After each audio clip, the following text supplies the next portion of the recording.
Middle Tennessee, which is where you are probably seeing us. Um, Welcome back to Give Black, Give Back. We are a conversation right here on Community Foundation's webpage.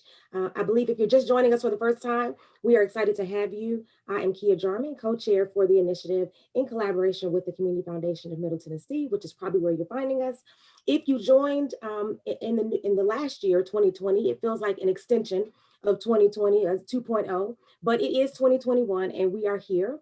Happy New Year if we haven't seen you around, but we're excited that you're joining us for this important conversation, really to talk about Black philanthropy in our community, reclaiming that language and that term, and increasing our economics and decreasing that Black wealth gap.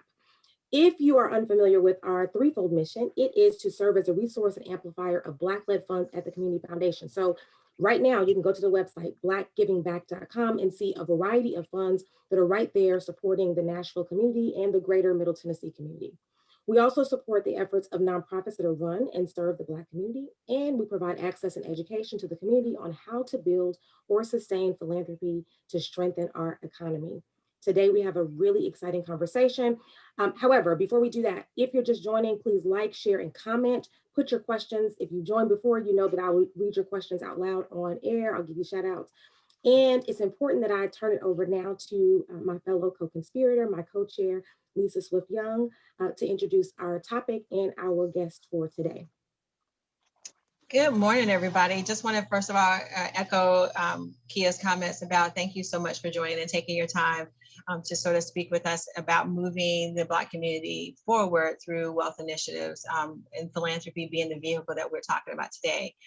As she mentioned before, we had several different concepts, and today we're going to be talking about economic resilience. And I don't know a more appropriate way to start off the year as far as our series is to do that, is to talk about how economic resilience can really be an opportunity for us to set that foundation for our community. And we have two really great experts from the Nashville community. We have Herman Hicks. And so I'm gonna let him, well, I'll go ahead and give his illustrious sort of walk through, but Herman Hicks is the vice president and the private client relationship manager at First Horizon Bank. And we also have Ms. Dimeta Smith Knight, and she's the founder of Dimeta Smith Knight CPA. And we're going to talk a little bit about coping, recovering, and reconstructing moving forward and strengthening today's community as far as economic well-being. So first of all, thank you guys first for agreeing to be with us today and spending some time to share with us your knowledge, and hopefully people who are listening will get some great insights on how economic resilience can be a support to them. So again, economic resilience is sort of defined as a community's ability to anticipate and to adapt to and bounce back from any shock, disruption, or stressor.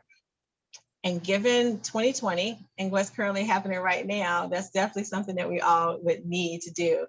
The shock and disruption has sort of been the wave of 2020 and has started off in 21, but there are some really great things that each individual can do to be able to address that. But we first want to talk about the vulnerabilities as far as for the Black community specifically. What are some, Dimeta, I'm going to pitch this to you first.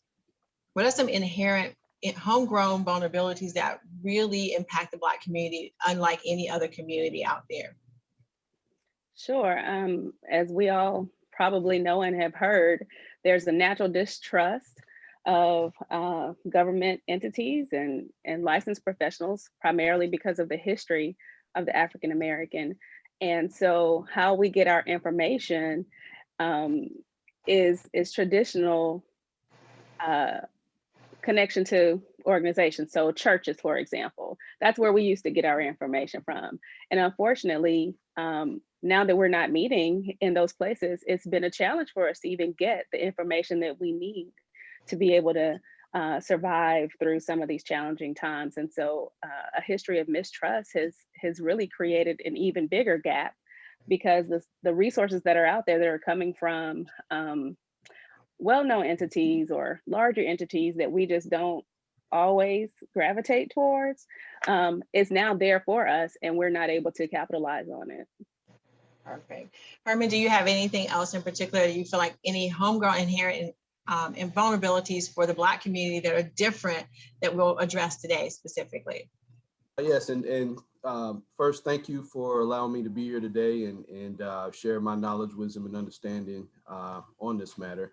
But I think Kia mentioned the wealth gap early on, and I think most people can, historians and economists can agree that the wealth gap was generated from the transatlantic slave trade, which essentially was free labor. And as we all know, the number one expense in a business is free labor.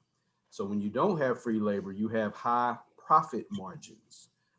If you equate the transatlantic slave trade to an industry and move it forward to today's stock market, it would be the highest grossing stock ever known to man. And so it's important to understand that concept that created that wealth gap, because the perpetuation of separation and inequality has really defined that gap. And I think the vulnerabilities in today's economy and environment are characteristics such as high interest rates. There are typically higher interest rate lending and borrowing in the Black community, which leads to access to capital. And so access to capital is definitely an issue. If you think about scalability of a business, if I'm investing, or if I'm able to access $100,000 and invest that in my business and get a 10% return, that's $10,000. But if I'm able to access $1 million or even $10 million at a 10% return, that that growth is exponentially larger. And so we've got interest rates, we've got access to capital, and then of course what Dimeta talked about was not being trusted, or information or resources that are available for Black men and women to be able to access, so they can understand what it means to build wealth and create a legacy. So those vulnerabilities really plague our community. And last but not least, and I left this out, is lower wages. Typically, from a corporate standpoint, we have lower wages. Typically, from a small business standpoint, our gross receipts are lower. And it is attributed, my thought is part of that is attributed to the wealth gap that goes back to an unsolved mystery of the transatlantic slave trade. I think you're very right in that. From that standpoint, I think those are some things. Thank you all for sharing that. So, now that we know what the vulnerabilities are that are unique to our community specifically, we're all about, how do we move forward, right? So this whole economic resilience is sort of like to be able to anticipate. So these are things that we have to anticipate going into this process. Where communication, as Dimeta pointed out, has always been an issue. And then you point out higher interest rates, access to capital, and lower wages are things that we know are inherent to our community. So I want you guys' expertise specifically. What are some policies and mechanisms that could be proactively put in place that you guys feel need to happen right now in order to help the Black community sort of be able to be resilient in this crisis? Herman, I'm gonna pitch it to you first. Well, I think liquidity is cash, things that you can change over to cash 3 days or less. But I think liquidity is one thing that we need in the community, because that offers us the opportunity to expand, to use our talents and our ideals and act on those. It also allows us to invest. And so I believe that every Black family should have the opportunity to invest and create a legacy. That comes from just understanding, where you can invest. And so in capitalism, there's 3 places to go, and that's real estate, that's investing in a business, and that's investing in the stock market. And so I feel like we really need to understand those 3 avenues of investments and how to protect those avenues of investments and how to increase those. More importantly, we need to understand how to transfer that to our next generation. So as far as policies are concerned, I think we have opportunity in two major areas to create change in the Black community, and that's the IRS tax code policy, which obviously is Dimeta's expertise, and then also in my industry, in the banking investment area. So policies need to really be massaged and looked at to create an opportunity for Black men and women and families to take advantage of monies that's out there. Today's time, it is very, very difficult to do business. I mean, we have this PPP structure, and one thing that's been brought to light, and if you don't know, PPP is the governmental mechanism to help small businesses keep employees on the payroll. But one thing that's come to light in my seat is Black businesses are set up as hustles and not as Black businesses. And so some of these Black businesses were not able to take advantage of this free money, this forgivable money. And so that's very disheartening, very discouraging to know that a tweak of a document or a an investment in an attorney and a CPA and creating a bank account for your business stopped you from getting this money. And so so I really think we need to really focus on getting into how to understand capitalism. We don't have to be like how non-Black people, how they do business. We don't have to follow in that footstep, but we can create our own thought process and our own policies when it comes to doing business with each other. The last thing I think is important to understand is we have to get away from a get over mentality or a hustle mentality. We've got everybody's buying and selling something. So I feel like we need to do square box business and make a sacrifice when it's necessary in doing business with each other. There's no reason to hustle anybody out of money. We've been hustled out of 200 years of equal wage and opportunity. We don't need to continue to hustle ourselves or have a get over mentality when it comes to working with each other.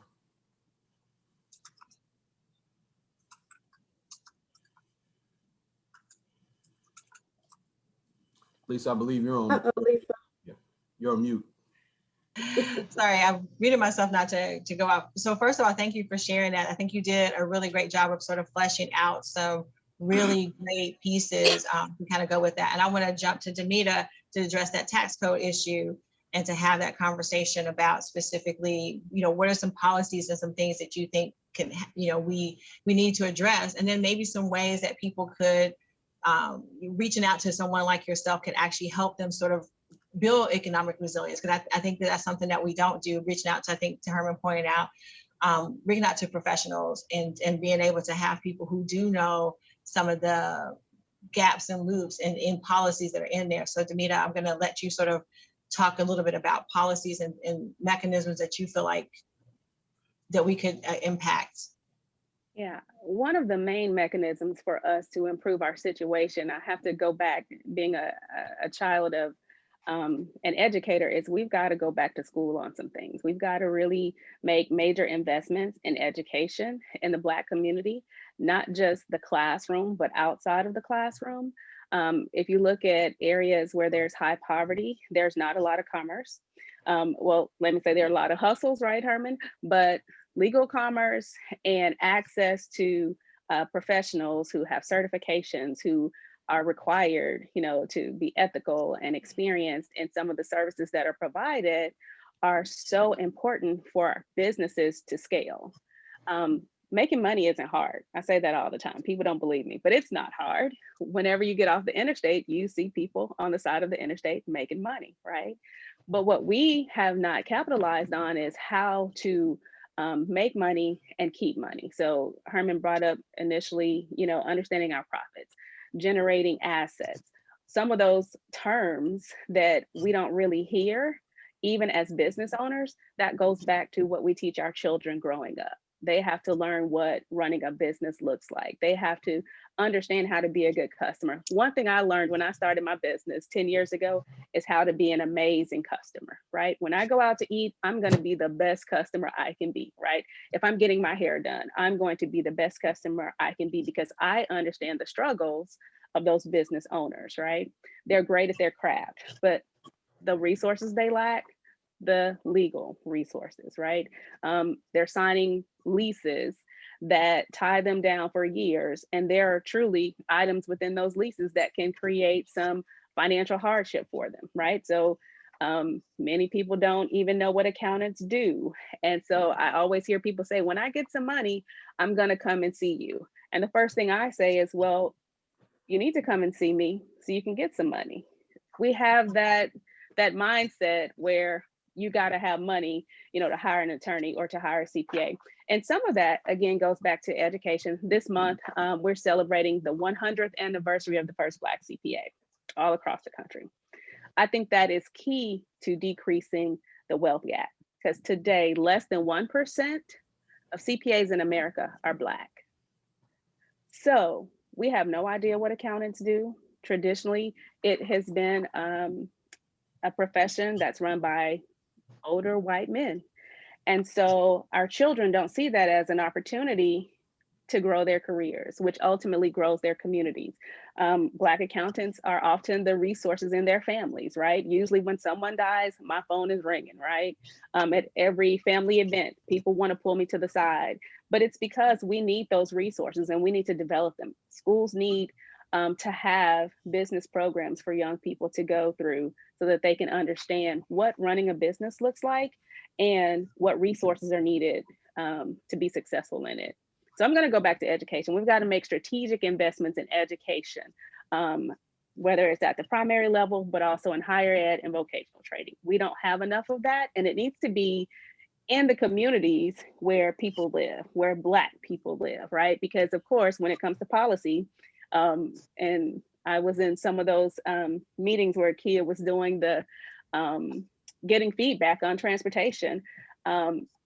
It's great if I want to go to school, but if I can't get there, how does that help me, right? So we do have to look at policies around transportation and affordable housing, workforce development. We've got to really connect the dots on these things in order for us to be able to grow and develop our communities. Perfect. That's a perfect pitch. So Kia, I'm gonna let you sort of flesh that out a little bit because it sounds like you've got some insight on there as well. Yeah, I always want to shout the people out on Facebook. So people are on Facebook Live watching right now. So Sharonda Scott, we appreciate you being here for the first time. Neat, thank you for being here the first time. Really appreciate you. Tammy Johnson gave a good shout out to Dimeta, excellent information. And Jahari Matthews, who is she's the woman in Black History Today from Mayor John Cooper. So we're excited that she's joining in with us as well. Who's over the Northwest Y. One of the things I want to position in this conversation, when we talk about Black wealth, Black economics, or really any conversation of transportation, affordable housing, workforce development, education, any of those things are absolutely important for us to be resilient, which, if you know me, that word is exciting and challenging.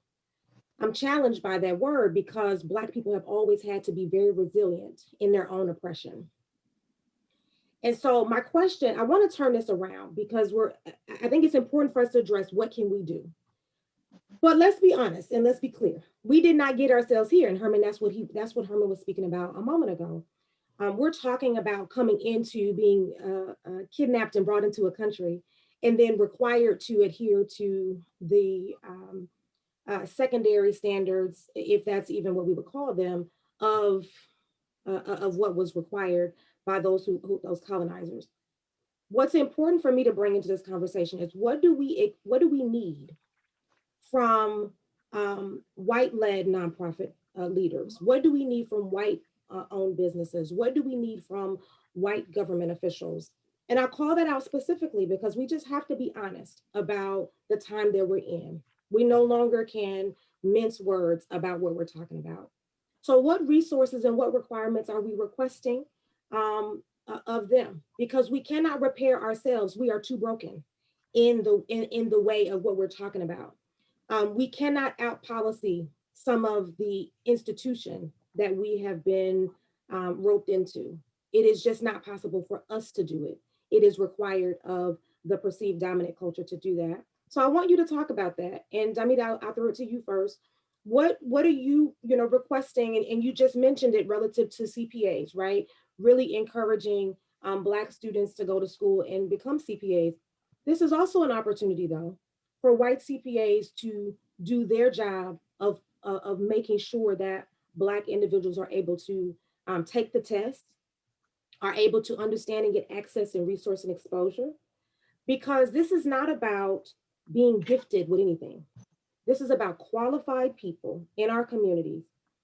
This is about grandparents and great grandparents and aunts and uncles who own homes, and then the North Nashville tornado happens, and you now can see a new developer in that home, because we often feel like we have no choice.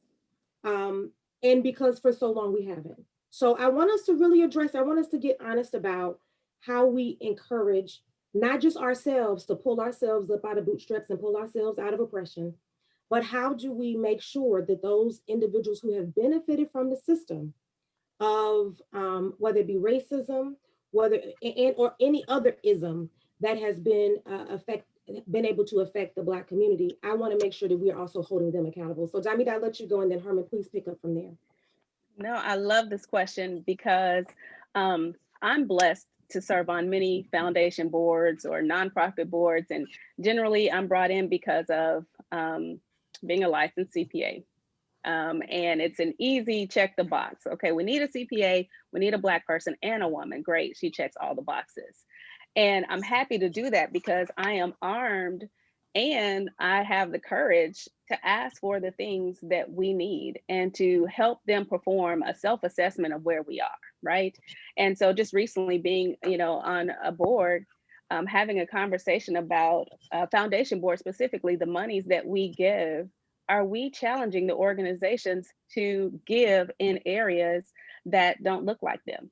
So what zip codes are you giving to, right? What initiatives are you supporting? Who are the beneficiaries of your giving? So we have to challenge the status quo. And oftentimes, if you have, of course, the relationship in place, they're going to ask you to help them get there. Because I hate to say, the excuse that they don't know may be there, but for a moment, but we have to properly guide them and ask for what we need. A lot of times people don't know what to ask for, right? And I love that I'm an example, of a young person growing up in a public school system. My parents were, they were hard workers, but they worked for the government. My mother worked for Metro Nashville Public Schools. My stepfather was a state worker. My father worked for the post office. So literally, everyone in my life had I'll say a government job. But at the point that I was given the opportunity to learn about opportunities outside of that, I took it and I ran with it. So now I'm able to get into rooms that many people can't get into simply because I have a license that they have. I hate to say it's an equalizer, right?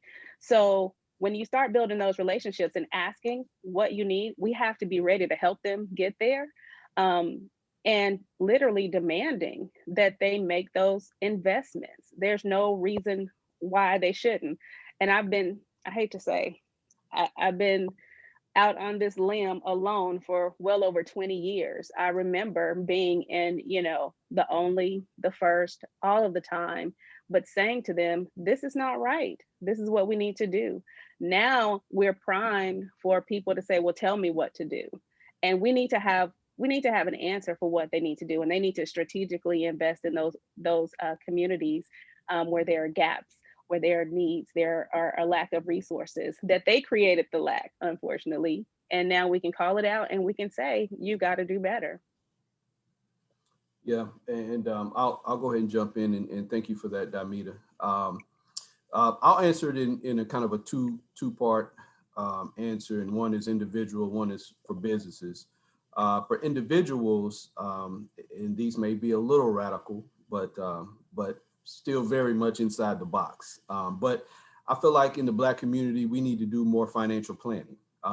There needs to be resources available, such as myself or other financial individuals that can really focus on planning, because that is important to create short-term and long-term goals, to understand kind of what you're doing and what you're trying to do, you know, in the future. One thing that's very prevalent today is when I get on social media and you have this herd effect, when somebody says, go buy Tesla, go buy Amazon, go buy these things, and everybody goes and buys it. But if you peel back the onion and you look at individual financial situations, these same individuals that's investing directly into the market with after-tax dollars don't have a 401k or IRA set up. And so these are mechanisms set aside from the IRS to allow us to grow investments tax efficient. And so we're investing after-tax dollars into singular stock, which increases the risk tremendously, as opposed to putting that money into some type of tax efficient investment to build our kind of our nest egg and our foundation. Then taking it a step further, Dimeta mentioned when somebody dies, she gets a call. Well, that call is so unfortunate, because if you had invested in Tesla without creating some type of estate plan or will or trust, then that asset is up for grabs. It is a vulnerable asset, and even real estate, things like that. So when I get the call when somebody's died and their real estate, it has not been properly titled and or is not protected through a will and trust, then that asset is vulnerable to creditors, to everybody. And so, so I feel like to even the playing field, you know, I think the IRS and the federal government should consider some way to protect these assets when Black individuals die, so we don't lose them to fire sales or taxes or family members or creditors. And so I think that is important, because that's where the wealth stops. When you talk about generational wealth, that means somebody has died and you've transferred that asset to someone else in a very efficient way. You've protected that. Now, when it comes to IRAs and 401ks and retirement strategies, those strategies have beneficiaries. So what that means is, just like life insurance, if you die, then there is a designated beneficiary that receives that asset.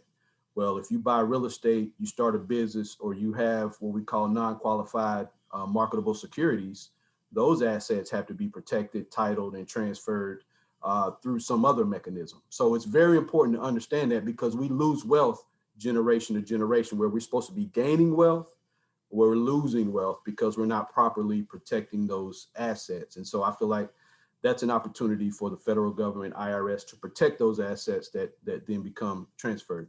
The other piece, and I mentioned it earlier, for businesses is, you know, white nonprofits and white businesses can really invest, sacrifice, give liquidity. Great example. And liquidity kind of evens the playing field, or helps us to get closer to closing the wealth gap, because that's essentially what the wealth gap is. It's a liquidity gap. And so great example is ASCAP and BMI. ASCAP, BMI control 90% of the market of who pays writers, songwriters, artists, et cetera, et cetera. We have major genres involved in that ASCAP and BMI payment, multi-billion-dollar organizations. Most people don't know that those organizations are nonprofits in nature. The structure of it is a nonprofit. But the key point to note is ASCAP started in 1914, okay? 1914 in this country, if you understand history and know history, that's Jim Crow, segregation, Black codes, the end of Black Reconstruction, and really separate but equal doctrine. So we still had a legislative form of slavery involved from a mental standpoint, not necessarily a change standpoint. That went on until 1964. And so my parents were involved in segregation.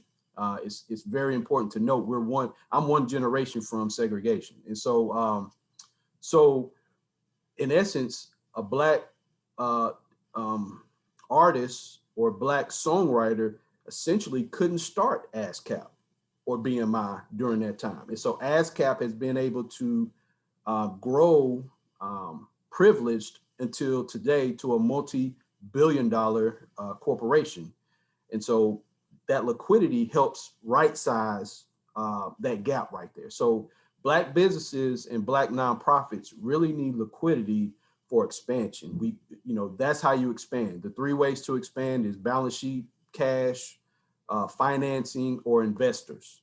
And so the third is investors, which can come from the white community, because the wealth gap is not a Black thing anymore. It's an American thing, and it's something that we all need to pay attention to. So to sum it up, I feel like individuals need access to financial planning and have an understanding on that. And then at death, when assets transfer, we need protection of those assets that are transferring and get those assets to our heirs and to keep that in our community.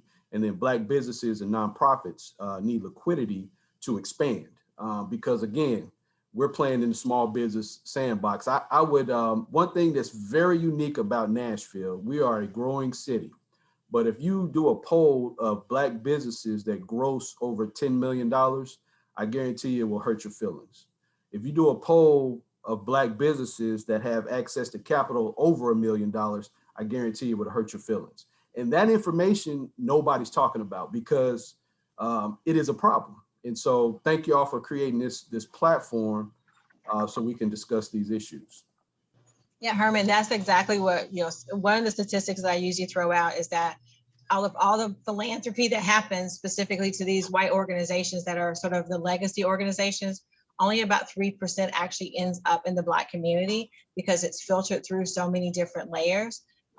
Specifically, so one of the initiatives is really to give to Black organizations. So as white organizations, if you're out there and you're interested in supporting a Black organization, our suggestion is to give to Black philanthropy because we know where it's needed and we know, how to take care of our own. But again, we need to level the playing field because of all the things that we've talked about today. I know Kia had a comment as well, so I wanted to give her a chance to sort of chime in.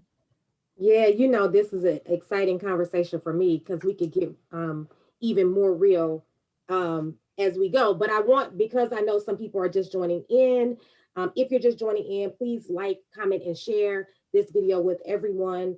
Or if you're watching the replay, please share it with all of your friends because this is really important. I want to summarize what I heard. Not necessarily what you said, but here are some things I heard because and Dimeta said this. She said, we got to be prepared for the ask.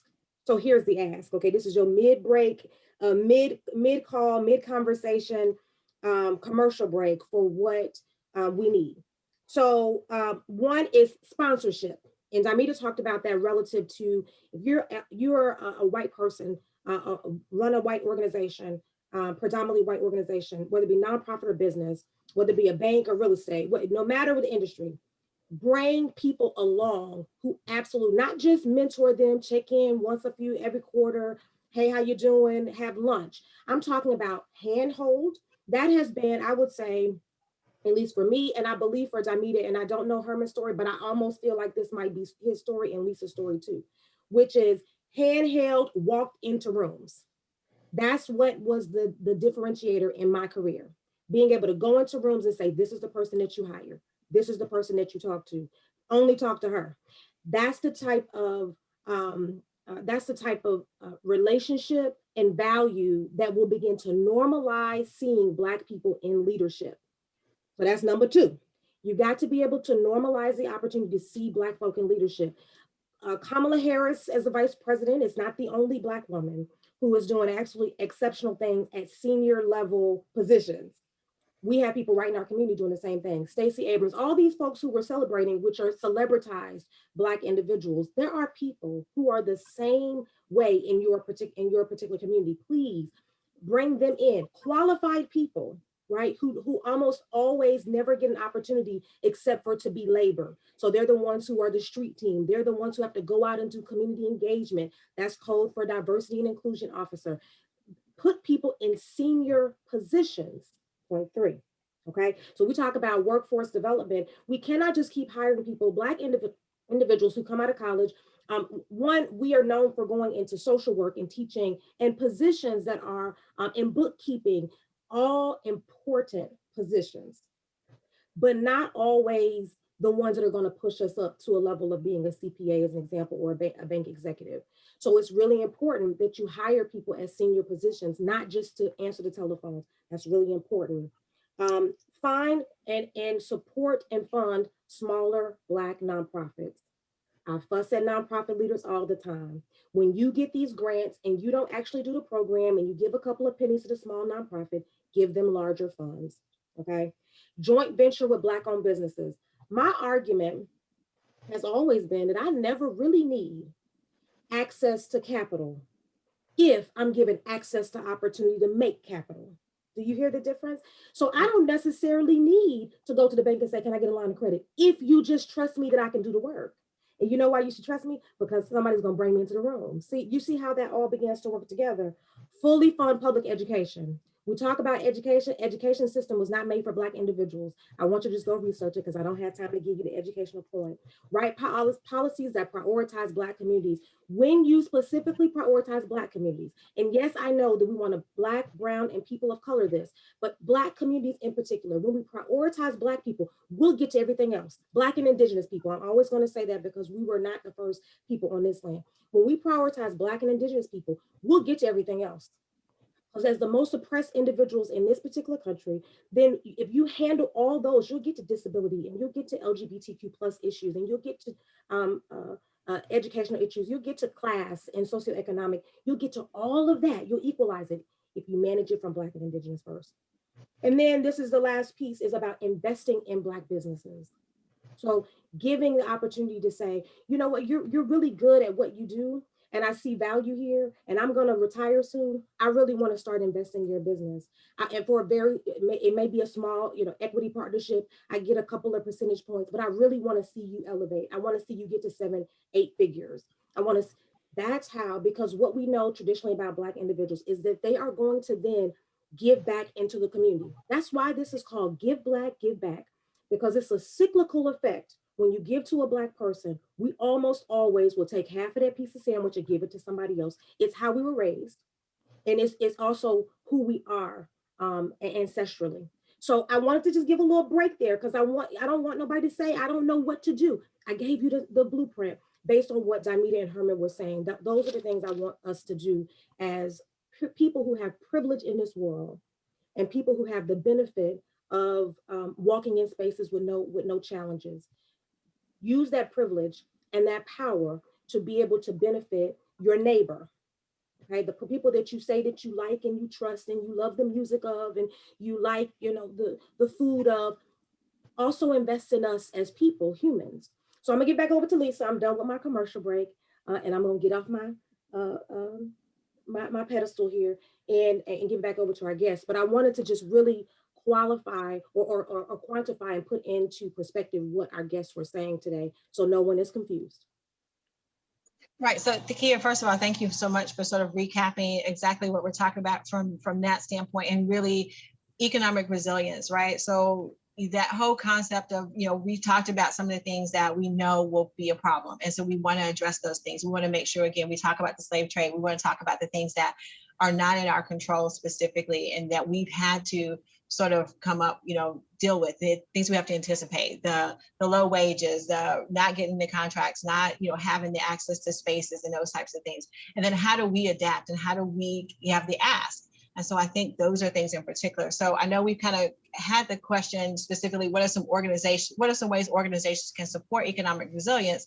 We've talked about that specifically. So I don't know if either one of you all have any additional things you want to ask, a specific ask. I think from what Kia said initially, like, what should we be asking for? I think sometimes you don't know what you don't know, right? And so now we're saying, okay, in order to really get ahead, what are some specific things organizations can do? I know I just saw a commercial, Google, and I don't own stock or anything like, so full disclosure, but they're running a commercial right now on 4-Way restaurant out of Memphis, and it's Black owned business in Memphis, and it types on the screen Google and it says 4-Way four-way, and I'm familiar with that family and that whole process. And so now the world knows that this Black-owned business is in Memphis. And so that's not all they need to do. So I'm not giving them a pass on it, but I think that's a very concrete thing that is saying, this is a business, it's a Black-owned business, and it's been in it's a generational thing, it's generational wealth for them. And so what are some things specifically that we can say, to if you want to be an ally from a financial standpoint, economic standpoint, what are some specific things organizations can do to make sure that our community is economically resilient? Herman, go ahead. Okay. I'll start out with a homegrown Nashville company by the name of Slim and Huskies. One thing from a Black business owner standpoint is they created a very, very viable model in several aspects. The first one, which is very important, and I mentioned it earlier, was they have completely done away with the get over mentality. Those business owners, they worked hard and sacrificed. And I think as Black business owners, you have to work hard and sacrifice. They came in the community and added value before they asked for anything. They gave out free pizzas. They showed up at events. They modeled themselves very well in our community. And so instead of coming in and really having this get over mentality and trying to get rich quick scheme type of thing, they came in with a plan, a vision, a strategy, and the ability to sacrifice. And I think that is very important because you have to come in and add value first to make your product viable. So I think that's very important. From a standpoint of external, I really feel like it's important. Again, I can't say it enough, but the GDP in the Black community is not big enough to sustain closing the wealth gap, period. So we have to go outside of the Black community and get some of that domestic product and some of those dollars and bring it back to the Black community. So we need to have national days of Black business empowerment. We need to have grand thought processes. We're very small business in our thought process. And so we really need to expand our minds and create opportunities to where, we have a national day of throughout this year. I mean, every single day is a national day of something. So why not a grand national day to invest in Black businesses where we have large corporations that have Black employees, that have Black patrons, that have Black investors? That's an opportunity to give out. And we don't have to do it once a year. It could be once a quarter. Let's start thinking about grand ideas. Let's start thinking about how to shift the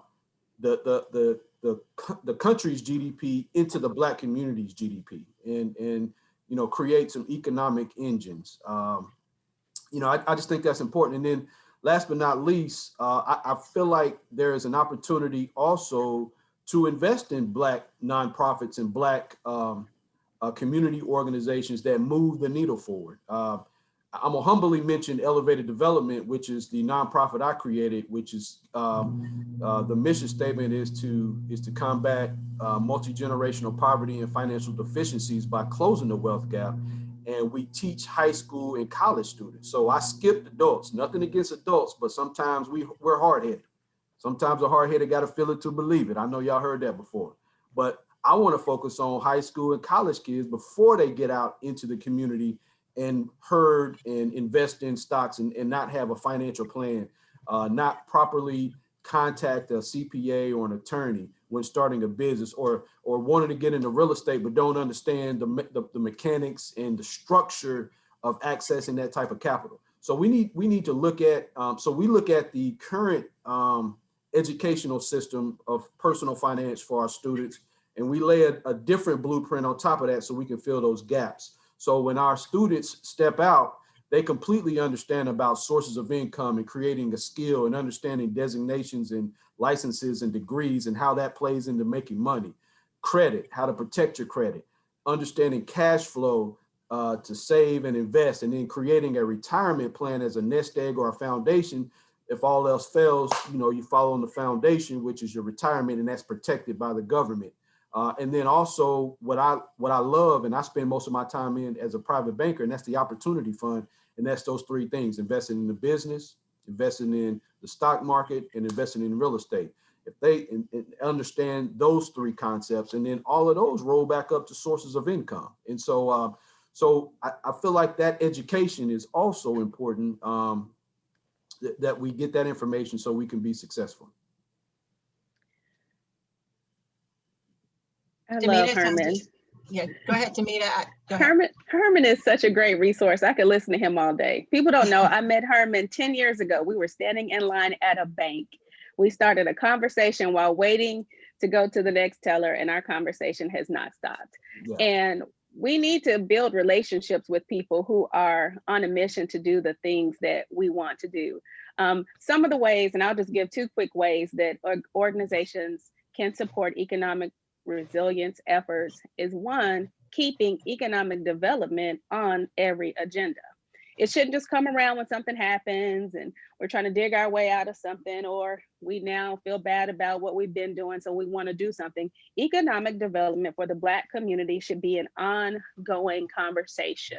We should constantly be engaging, convening, connecting with all the stakeholders involved in making sure that the Black community has what it needs to survive. Just as we were systematically doing to keep them oppressed, we've got to systematically do the opposite for them to thrive. And then the other piece is for individuals and organizations, we've got to do good business with Black businesses. And I mean good business. We've got to pay the same rate for the services that are provided.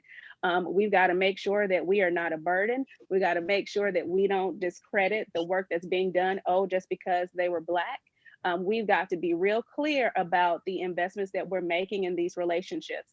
The Nielsen company does a report on a regular basis. They talk about how much Black people spend, right? We're consumers. We're the best, I hate to say, at consuming. But what the annual review shows is that those major companies do not go back and spend their advertising dollars in Black communities. So we have to now hold them accountable. If we're spending money with your company, you should be spending money in our communities.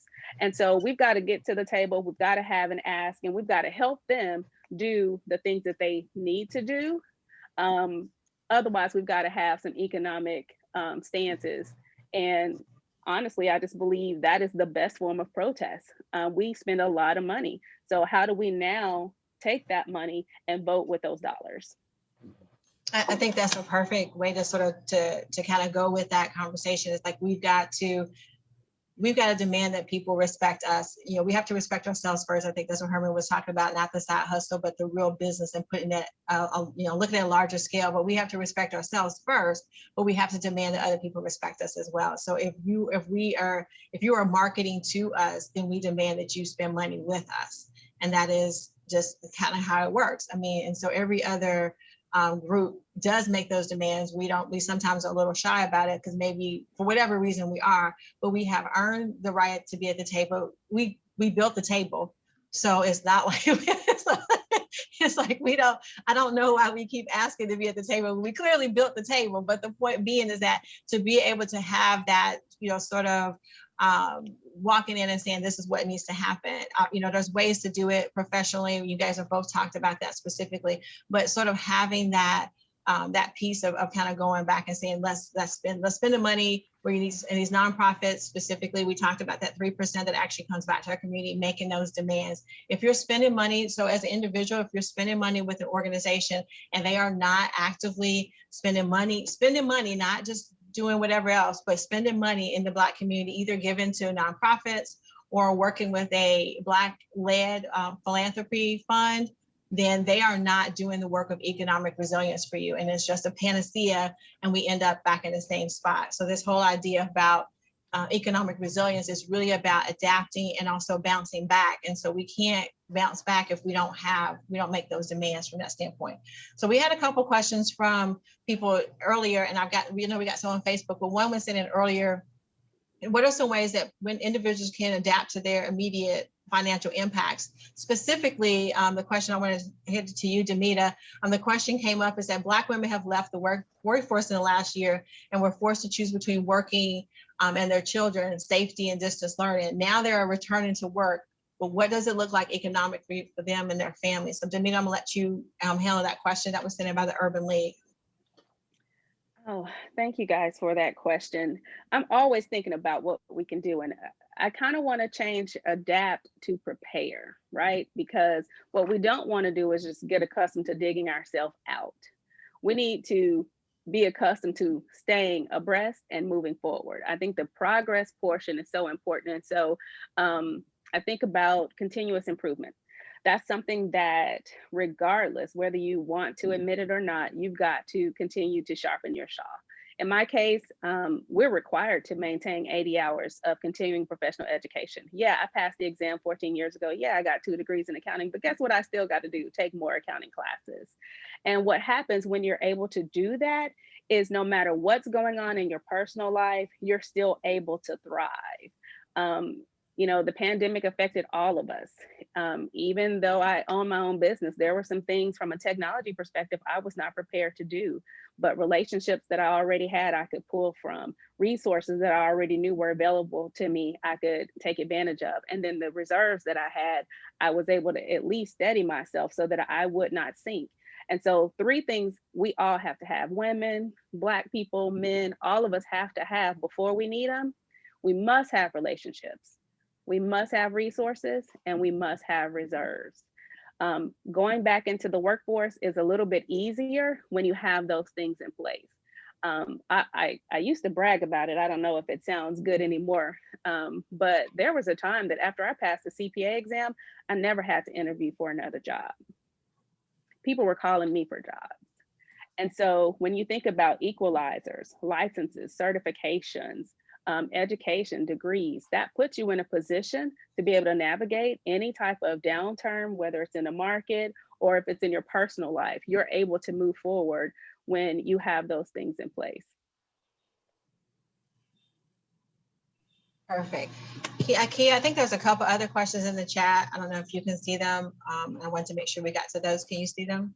Yeah, I think this one's probably a good one for Herman. Where can individuals, or how can they, how and where can they find individuals to help them invest in real estate, invest in the stock market?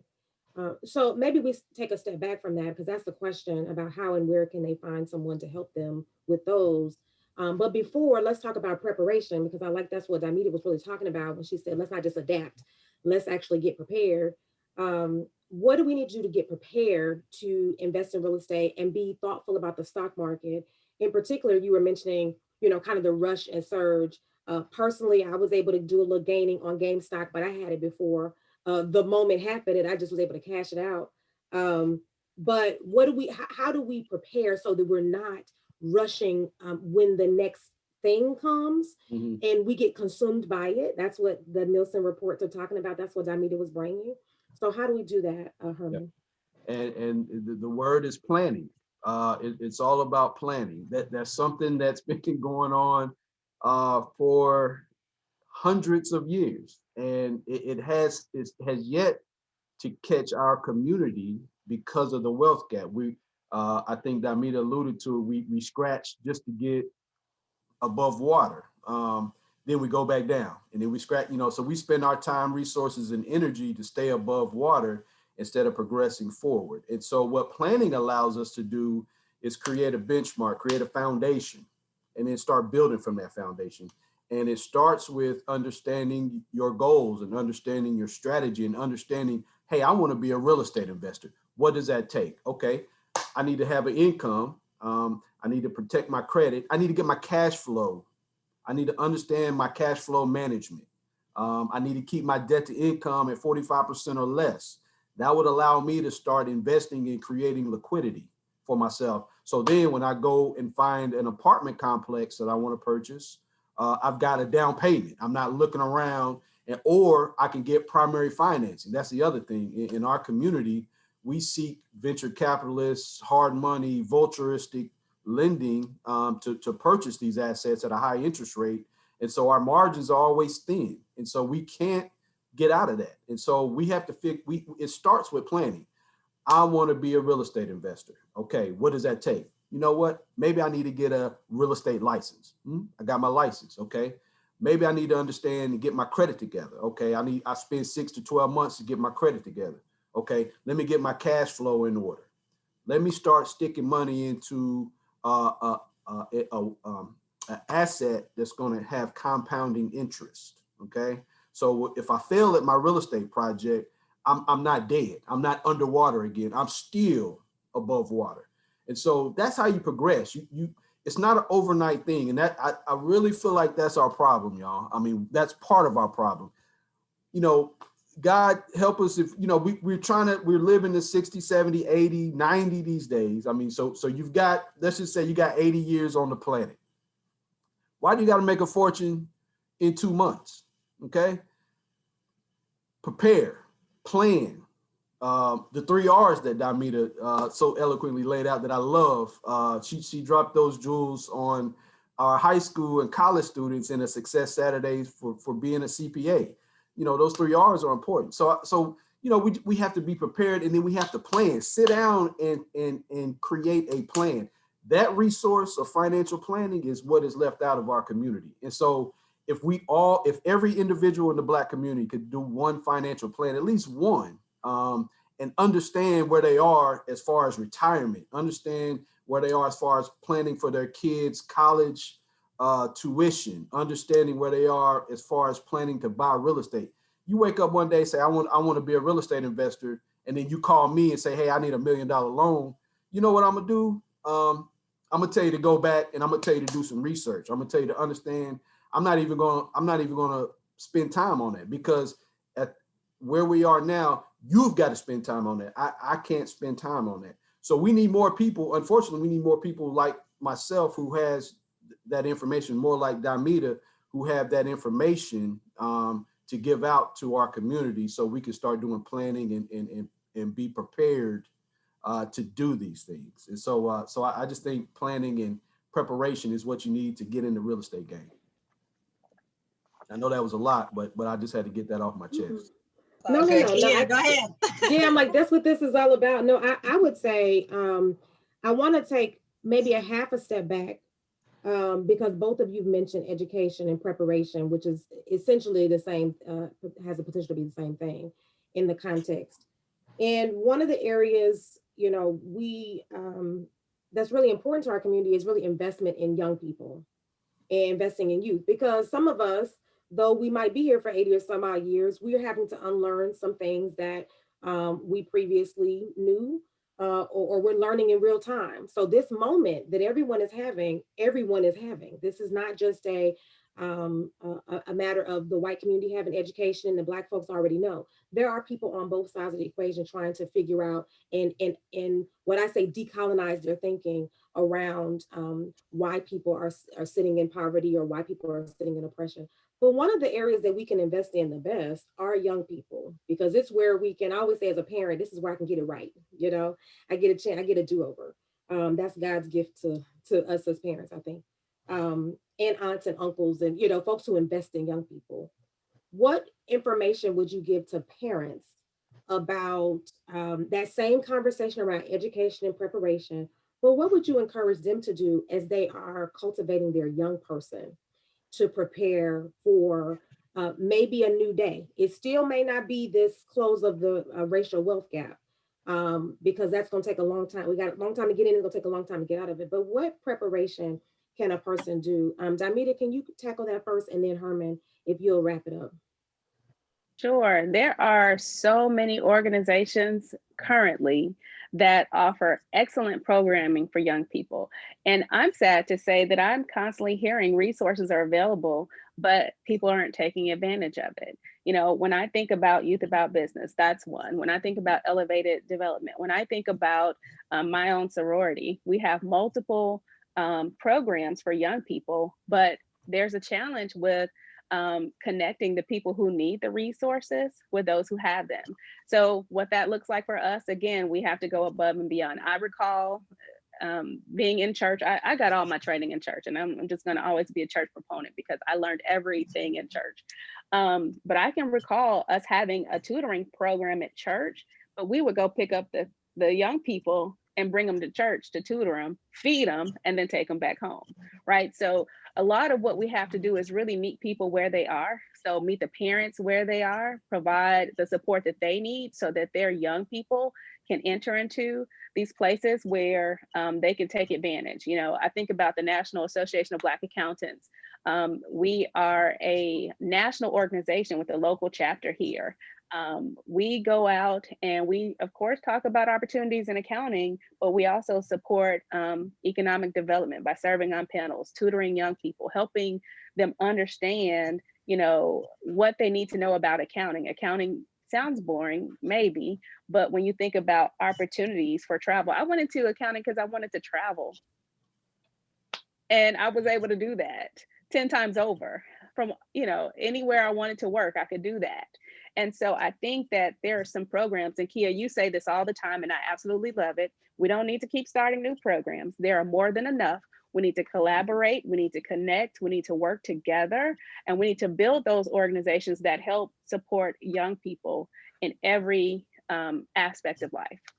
Yeah, and I'll echo Dimeta in elevated development. I feel like it's a great program. And then Youth About Business. She mentioned Youth About Business, Sam Kirk, and that operation. My son did that for 2 years, and that is an excellent program.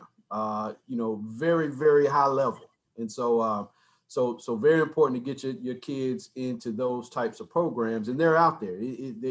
They're out there. You know, any one of us could tell you some programs that your kids can get in. But at home, parents, one thing that they can focus on that's very simple, that can be driven home into their children's minds, is start to think about a source of income. What skill do you want to have to make money? What passion do you have? How can we monetize that? I mean, when your child hits 9th grade, start having that conversation. I mean, what's stopping us? There's no rules, no laws against that. You know, son, daughter, what do you want to do? How do you want to make money? And then once they tell you, okay, I want to do this, then you probably in your network know somebody that does that. Align them with that person. Allow them to see what that means. Allow them to see, okay, you need to get, if you want to be a lawyer, okay, great. You're a great debater. You argue me all the time. Well, you need to get an undergrad degree. You need to get an advanced Juris Doctorate, JD, and you need to pass an exam. Those are the things, and get your certification. Those are the things, or your license. Those are the things that you need to do to become a lawyer. And oh, by the way, this is the income band of being a lawyer. You can be a broke lawyer at 0, or you can be a multi-billionaire lawyer at whatever level that you are. So, you know, create a pathway. We've got to create a pathway. One thing that I enjoy doing is going to the juvenile detention center and talking to some of our students that are there. And a lot of those students don't understand the pathway. They think you always have to go to college to be successful. In most cases, that's what capitalism is. You got to get certification designations, but that's not always. You know, you don't have to have a college degree to become a real estate investor or to be a realtor, and so to be a business owner. So we just need to create those pathways to success, to create the first building block of building wealth and that source of income. Perfect. So first of all, we've got about 10 more minutes. I want to be respectful of everyone's time, but I also wanted to just ask any other questions. But one of the things that came up in particular from the Facebook group was, how do I find someone to help me to invest in real estate or the stock market? There are a ton of organizations out there. We also part of our initiative is to highlight some of the nonprofits that are doing some of that work. And so Knowledge Bank, Courtney Hill, his team in particular. So again, talking with kids specifically. So those types of organizations. So any other recommendations of either nonprofits that can help them sort of learn how to invest in real estate, or stock market, and or a business out there that's willing to sort of, that has those resources out there. Someone is interested now, has been excited, and we want to make sure we can direct them to investing in real estate or stock market. Any recommendations from the panel? I'll jump in. As far as nonprofits, I don't know specific nonprofits that help do that. Again, Elevated Development is in part doing that for our students and college students, also for the parents. I know Youth About Business is a great resource as well, and similar ones for students. But if you are serious about investing in real estate in the stock market, you'll need an investment broker, you'll need a CPA, you'll need an attorney, and you'll need a banker. So those are your resources. Now, bankers are typically free, so to speak. But if you're serious about doing that, that's what it's going to take. I mean, you can't wake up and then want to get into real estate and not do the work, spend the time and the sacrifice. You've got to do every real estate professional that I know that is successful, they will have a team of people. Every investor that I know has a team of people. So you've got to tap your team, and those people are the people that will help you manage your taxes, manage the legal side, manage your liquidity, manage your risk tolerance and your brokerage aspirations. And so align yourself with those people if you're serious about investing in real estate or the stock market. Fair enough. Kia? Or Dimeta, do you have any, I'm sorry, let me go back to Dimeta. Dimeta, do you have any recommendations for someone who is looking to invest in real estate or stock, either nonprofit or individuals? Well, I actually, I take that school approach to everything. Whatever it is that you're interested in doing, you've got to go to school for it. And I don't necessarily mean enrolling in classes, but you've got to become so committed to it that you're studying, you're listening to, I don't care if it's webinars, you're going to workshops, you're reading books, you're developing relationships with other investors. Like, you've got to give that same commitment to whatever it is you're interested in doing, so that it can actually grow. You guys know that whatever you water, whatever you feed, whatever you nurture absolutely grows. And so some of us want to go to organizations and get kind of a template. You can take the template and still fail. So what you need to do is make sure that you are fully committed to it. So education is key. Again, connecting with nonprofits that do what you do is helpful, but that's just the start. That's just the beginning. So you got to really, spend that time learning and developing those skills. Perfect, thank you. Kia, do you have any recommendations for our viewers for anything that we've talked about today? Yeah. Well, about the question on investing in real estate. So I'm a Pathways to Inclusion fellow, I guess you will, with Urban Land Institute. That's a really good one for you to just gather the information. So uli.org, just going to their website and seeing their courses. They're talking about real estate investment and developing of communities all the time. REN, Real Estate Investment Network. I did go to school for real estate, though I did not decide to practice or get a license. It is a group of people, like them or don't like them, go in the group and learn, or go to the website and get the information. So that's a couple of them. I have the Robinhood app for stocks. If you're a brand spanking new, this is not to, none of what I'm saying is going against what Herman or Dimeta said. Do all those things. As you're preparing yourself and learning and educating yourself and learning the language, the Robinhood app is a good place for you to just sit. At first, all I did was invite people so we can get free stocks. So that's how I got GameStop. So I paid $0 and cashed out on GameStop app, a GameStop stock. So as an example, that was just from inviting people just so we could all get educated together. There are tons of Facebook groups and tons of places, but we start with those local people, those local partners that Lisa mentioned already. I know we're about to run out of time, so I don't necessarily have another question. Would love for the panelists to be able to share any last things, but there was one particular quote that I really appreciated. There are lots of quotes, so I have lots of pieces of quotes on my page, but Dimeta said, economics is the best form of protest. And I imagine, I'm not speaking for her, but because she's talking about education, I know that that's also a part of that quote is being educated about what the fullness of economics is. We talked about mental health 2 months ago in December for our conversation. That's a part of an economic strategy. You got to be emotionally well and mentally well in order to do the things that Herman and Dimeta talked about. So I really like that quote, and I wanted to bring that back up into the conversation. But Lisa, I'll let you close it out. Yeah, so I don't have anything else in particular. I wanted to give the panelists, first of all, thank you guys so much for kind of going, before I do sort of the thank you of our staff behind the scenes and sort of see if there's anything else from there. I want to give you guys an opportunity to sort of recap or anything in particular, if you want to share how to reach out to you or whatever you want to share in closing remarks. We want to respect that and give you the time to do that. Herman, I'll go ahead and start with you, and Dimeta, you can follow up. Well, again, thank you for this platform. I couldn't think of a better co-conspirator than Dimeta. So thank you for putting us together and allowing us to grow and build off of each other's energy. And thank y'all for y'all's energy and creating this format.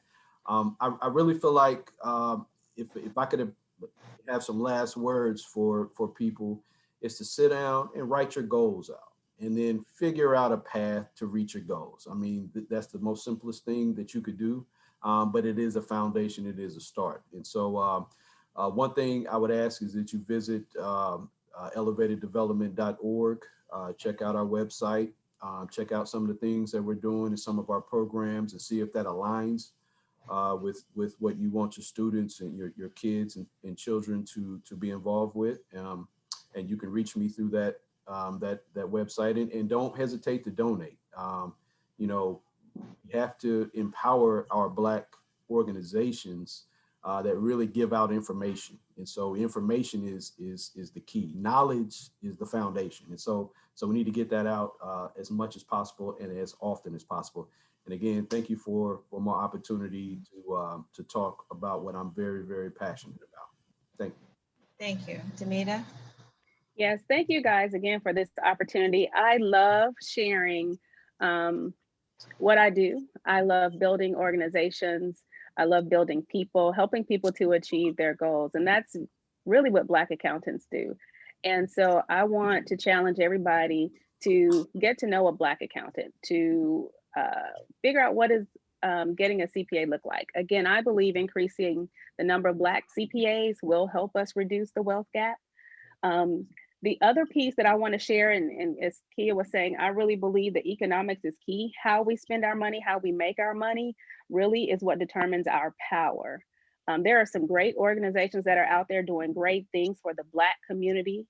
Stand Up Nashville is one, the Bordeaux Business Coalition, the New Leaders Council. Get to know those organizations, see how you can be an asset to them. Let's not always look to pull from resources. Let's look at how we can help grow some of these organizations that are already committed to building the Black community. Perfect. Well, I don't know, Kia, if you have anything you want to say, or you're good? Okay, good. So first of all, thank you guys so much. We really appreciate it. I want to throw in my fund as well. So our family has a fund called Change We Seek through the Community Development Foundation.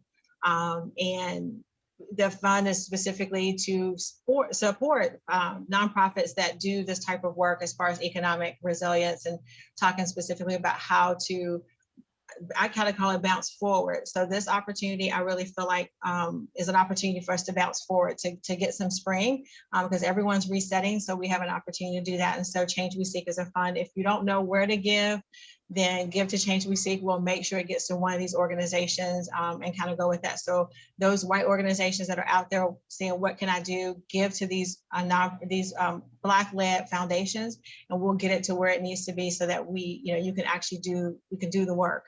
I want to thank also behind the scenes, we have an amazing team that you guys don't see, and that's Kelly Wahlberg. She is the VP of Communications over at our Community Development, our Community Foundation of Middle Tennessee.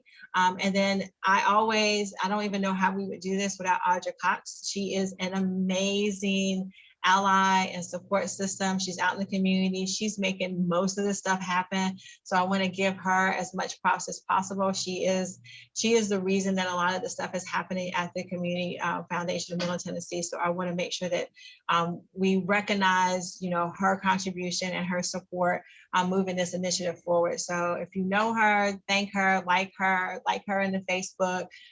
whatever you want to do, but she's amazing. And so I'm Lisa Swift-Young and Kia Jarmon. We also want to shout out, I know that Kia, part of the philanthropy process as well is to support Black businesses, and Kia has been wearing her shirt. And so I think we're going to put in the chat on how to reach out if you want to be a philanthropist. Most of us already are, but I think we need to own that moniker of a Black philanthropist. And so hopefully she's going to put that in the chat room so you can buy those shirts. That money also comes to, I know she's part of 260 Change Fund, 260 Fund. And so that money will also go to help a Black organization. So let's keep the money moving. Anything else, Kia, you have anything else you want to say before we close out? Yeah, they have to go to the website, blackgivingback.com. That's where all these resources are that Lisa and I and our two guests have been talking about today. Make sure that you support one of the funds there. There are many Black-led funds and endowments, and that's something that I know we didn't talk about today, but it's really important as well, is how we endow our legacy for another generation. So make sure that you go there. We also have a list of nonprofits that are Black supporting and Black-led, and we want to make sure that they're also supported and fully funded at some point. So give there. If you don't know where to give, like Lisa said, you can give to the Give Black, Give Back fund, or to Change We Seek, and we'll make sure that the money gets allocated where it needs to go. We want to thank our guests and everyone who paid attention. Please share this. Once we get off live, please share it on your platform and where you are, because this is such an important conversation. We do this every 2 months, so we'll be back in 2 months with another Give Black, Give Back conversation. Y'all have a good rest of your day and stay warm, and happy Black History Month as well. Bye. Thanks, everybody. Bye-bye. Thank you. Thank you.